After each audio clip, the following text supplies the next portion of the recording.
Today we're going to talk about the 5 different types of shoppers that call into your front desk and how to keep 4 of them as patients.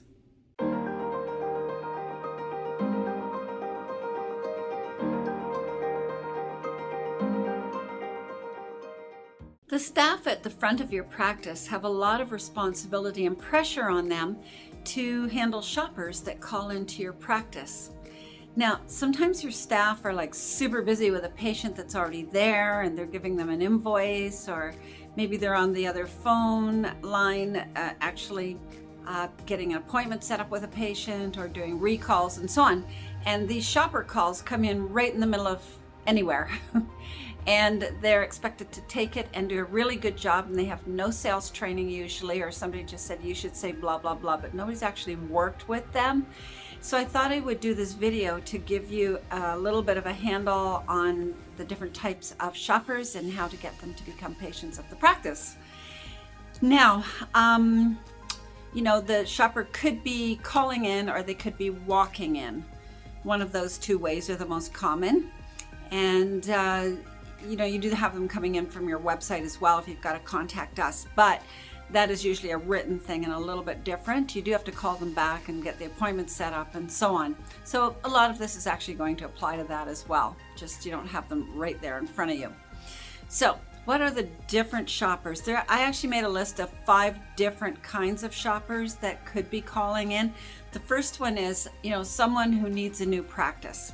Now, from what my clients tell me and what I've done as a patient when I've changed healthcare providers is I say, are you still taking new patients? Or how much is it for blah, blah? If I know what the problem is, let's say it's a dental appointment, I might phone in and say, hi, how much is it for a root canal or a new, a first appointment or a cleaning or, for any of the other professionals, like for an eye exam or for, an examination for my dog or whatever, if it's a veterinarian. So whatever, I'm going to ask, how much is it? Or I might say, are you still taking new patients?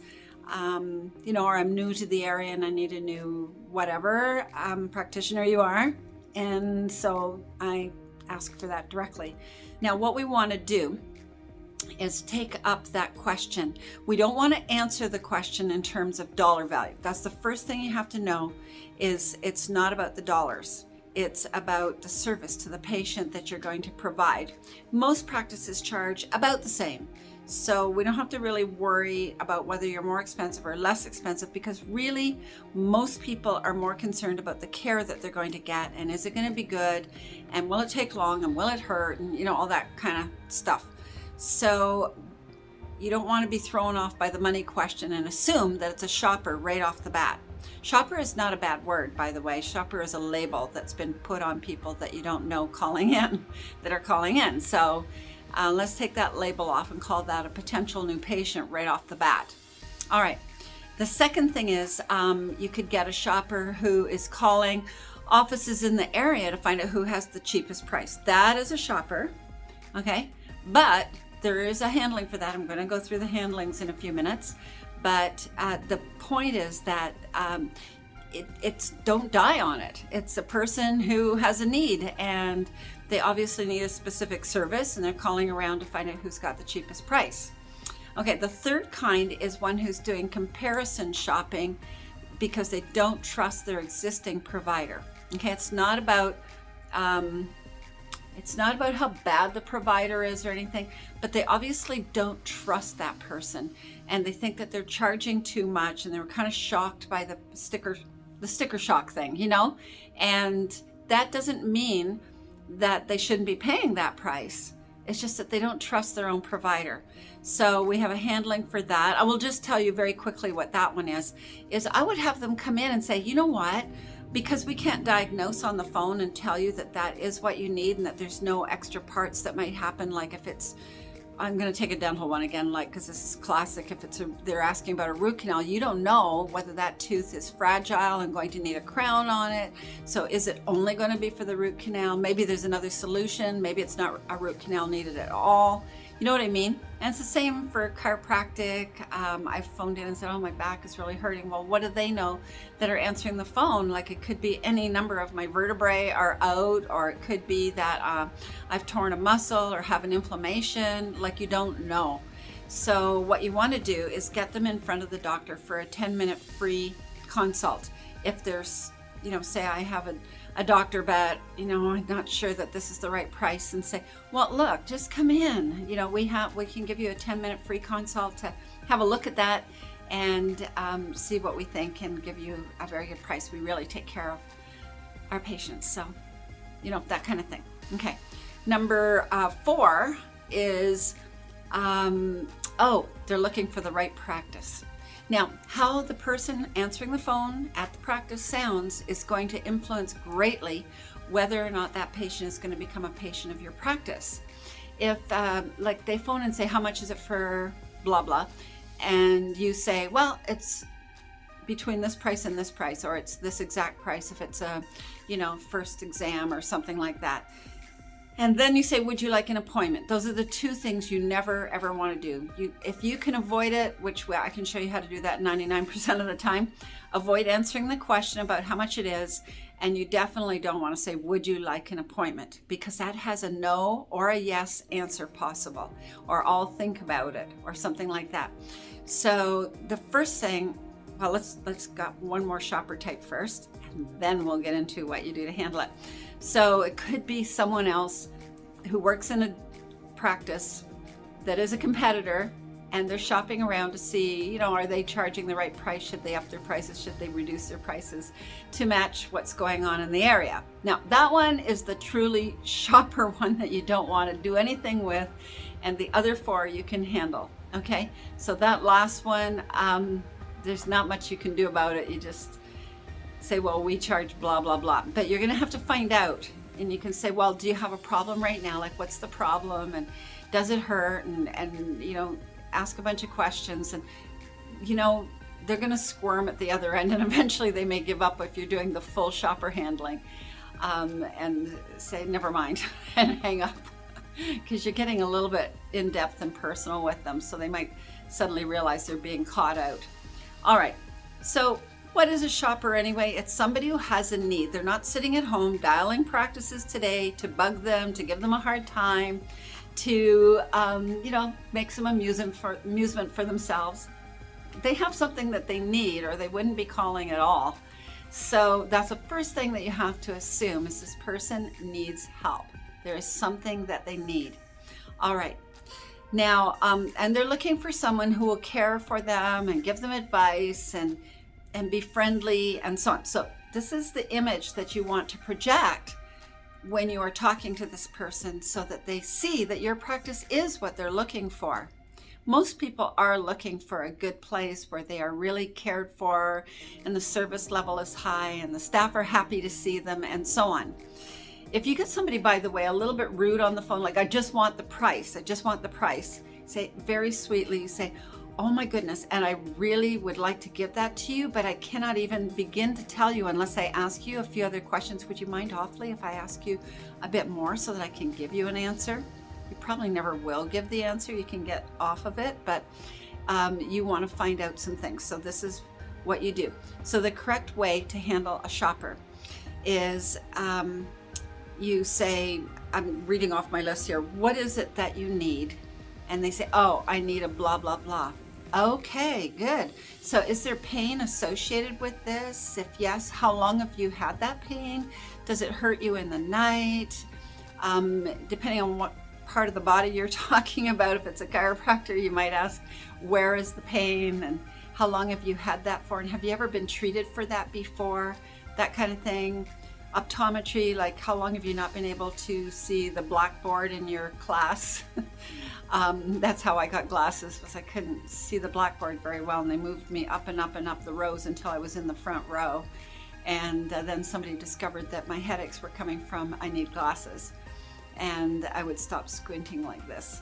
So now let's see what else. Okay, now this is where you get past the pain things, and you've got all of that, and you've got the person communicating with you, and you say, so are you new to the area, or how did you find out about our practice? Oh, you walked by it 1,000 times. Oh, that's good. Did you wear a hole in the sidewalk? Oh, just kidding. No, this is where your personality gets to shine through. If you have no personality on the front desk, you shouldn't be on the front desk. That's all I can say. This is the place where you have to charm patients if you want to capture them. Did you know, per studies that have been done, and many studies, by the way, for practices, that 2 to 5 shoppers are lost every single week by the front desk staff? It's a really incredible stat, but part of it is sometimes you're too busy to actually take the time, in which case maybe you're understaffed at the front desk, or there's no backup person who can take an incoming phone call while you do deal with the shopper and turn them into a patient. So it's very important to know how to handle these well, because you know, the practice spends a lot of money on marketing and puts a lot of effort into it with websites and search engine optimization and all those things to cause call-ins. And if they get blown off by not taking the time to handle them, then that was a lot of waste of money. And in most practices, a shopper will spend somewhere between $2,000 to $5,000 during their stay with you as an average. Some will spend a lot more, especially like in a dental office if you have a lot of things wrong in your mouth and so on. It could add up to quite a bit over the years that you stay with the doctor. So other times it might be only a few visits once in a while, and maybe it's less. But the point is, every time you lose a shopper, you just lost that much money that person on the average would have spent in your practice. So these are things to think about when you're putting some value and some time into handling a shopper. All right, so you can also, besides asking, do you live or work in the area? Are you new in the area? That sort of thing. How did you hear about our practice? When was the last time you saw whatever profession you are? And what was the last thing that you got treated for there? What were you handling? Okay, good. Like, be sure and acknowledge them after each thing. If you hear a dog in the background barking, I've said this 1,000 times, you know, you should ask, what kind of dog is it? Like, be interested in who they are and what's happening, and show that you care about them and that you're interested in them. And they'll say, oh, it's my dog. What kind of dog do you have? Oh, it's a Shih Tzu. Oh, my aunt has a Shih Tzu. Does it bark a lot like that? Or is it just once in a while? Somebody's at the door right now? Somebody's at the door? Yes, my aunt's is like that too. Great guard dog. Okay, good. Or you hear children talking or playing in the background or whatever they're doing. And you say, are those your kids? How many do you have? Or, oh, you're the grandmother and you're babysitting. Wow, cool. What's it like being a grandma? You love it? Yep. Okay, good. You know, that kind of thing, like you're making friends, and it does take 5 minutes or so of chatting with this person. It can even take a little bit longer, but it's worth it because you spent all this money getting this person to call your practice, and you've got to turn them into a patient and take care of them, because that's what the practice exists for. It's not there just to take incoming calls. It's there to fill up with lots of people that you get to treat and make well and send back out. Once you have all that information collected, you now know whether or not you need to get them in right away or sometime over the next week. Like, is it urgent or what? So you want to get in touch, like ask them questions like, okay, sounds like we should get you in for an appointment. Not, would you like one? Did you know that? I didn't say that. I said, sounds like we need to get you in for an appointment pretty soon. So does morning work better for you or afternoons? And they say mornings. Okay, good. I have an appointment tomorrow morning at 10 a.m. and I have one the day after at 12 o'clock. Do either of those times work for you? And they say, well, can I have one really early in the morning? You know what? On Fridays, we start at 7:30 because we end at 1:30. So how about 7:30 or 8 o'clock on Friday morning? 7:30 would be perfect because then I can be in and out and get to work on time. Okay, great. So now you've got an appointment set up. Now, a lot of patients, apparently new patients nowadays, tend to not show up for their appointment. Possibly they phoned other practices and maybe they signed up with them and then they just thought they'd double check themselves and phone another practice. And so you can't leave it at just a name and a phone number and a time that you've set up for them. What you need to do is say, listen, here's the deal. I need to get some information from you. I'm going to save you time when you come in for your appointment. You normally have to fill out the top of this form in handwriting, And I'm going to get that data from you right now and type it in for you so you don't even have to do that work. So how do you spell your name? Good, get it all. And your address is blah, blah, blah. Okay, good. Your cell phone, your home phone, your work phone, your date of birth, your email address. If they have an insurance policy, what company, what's the policy number, like anything that you need at the top of that form. They're going to have to do the check marks for the health issues if it's a human body. If it's a dog or a cat, I guess pretty much the same thing. You have a little form you have to fill out. So you want to get all of that information. Once they've shared that, it is extremely unlikely that they're actually going to not show up for their appointment because you've made it very personal now. So that is how you close the door on the possibility of them not showing up. So the last point is just keep in mind that the care level that you show them through the phone when they're first calling in is going to set the tone of their ongoing relationship with your practice. That you are different than other practices where it's just like, oh, that'll be that much money. They quote you a price and they say, would you like an appointment? And you go, let me think about it. Or maybe even give your name and number and actually work out a time. But are you going to keep the appointment if you run into this practice that actually takes care of them and is interested in them and you've developed a friendship already? All right, now I'm going to throw a little bonus section in here. One of my favorite things that some of the practices, and very, very few, are doing right now is the night before you actually are going to see the new patient for the first time. The doctor could do a little selfie video where he says, hi, or she says, hi, it's Dr. So-and-so, and I just wanted to say hi, and I'm looking forward to meeting you tomorrow and welcoming you to our practice. See you at 7:30 tomorrow morning. Bye for now. That clinches the deal even further because now they've talked to the doctor and you email that to them and voila, you have a new patient for life, hopefully.